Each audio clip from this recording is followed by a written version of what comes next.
E come si chiama chi sta? Si chiama Anna. Sei Anna Camilla. La vissimo a E ridere. come conosci a te? La conoscevo come tutti i cristiani normali. Su Facebook. Ah, sei? Capace che ci provai pure io. Aspetta a sapere che razzita, com'è che ci provasti? Ah, che cazzo ne faccio io? Cioè ci provi che i film iniziate? Io non le faccio ste minchiate. Non ne fai queste minchiate? E intanto già la terza volta che ci provi che i film iniziate. Perché poi ti ammazzano. Sai? Tu dici sei, ma te pare che sta babbiando? Queste cose non si babbia, specialmente su Facebook. Se ne femmina è zita, basta. Ce n'è tante altre femmine, perché ci provi solo che femmine iniziate? Perché un guai di femmine che sono singolo, ah? Non è meglio? Poi fai come vuoi.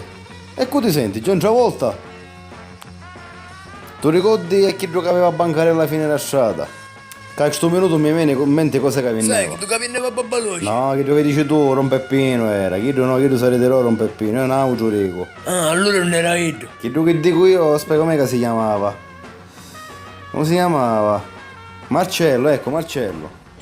Aveva angucciato a sua moglie con un auto. Minchia danno.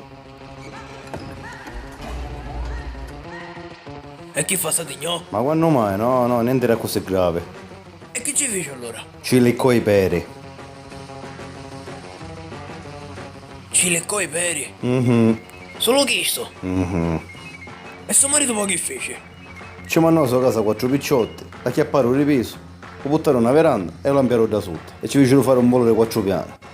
E a scoppare in giornardino non è che c'era una sera fatta tutta di vetro. Ci passò proprio a mezzo. E ridanno, amico mio, un po' parlaricchio. Minchia, sappa da per tutto.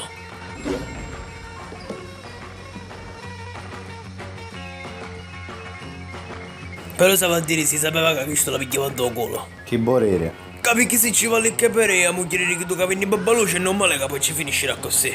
Certo, magari non se l'aspettava che lo lampia per una finistrone, però minchia, qualche cosa ci aveva a capitare. Lo capivo, però alla fine che fece di male, ci leccò i peri. Sì, ma è sempre una cosa fatta perché c'è un serragliare, non è che tu ti metti a fare i massaggi nei peri che se ne racconti senza motivo, di punto in bianco la chiappi e ci lecchi i peri. Oh, ferma. Un conto è che ti tigni e un conto è che ci lecchi i peri. Sono due cose diverse. Non è la stessa cosa, ma sei uscito un fan.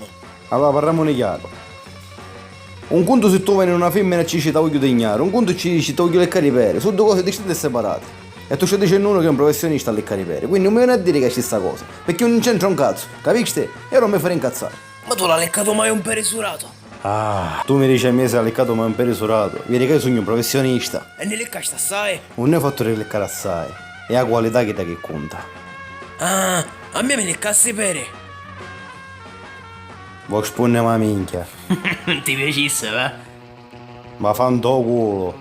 Tale forse mi senti caccagna asciutte perché non mi lecchi Ho tu. fatto le leccare da buttare nel tesoro, corre.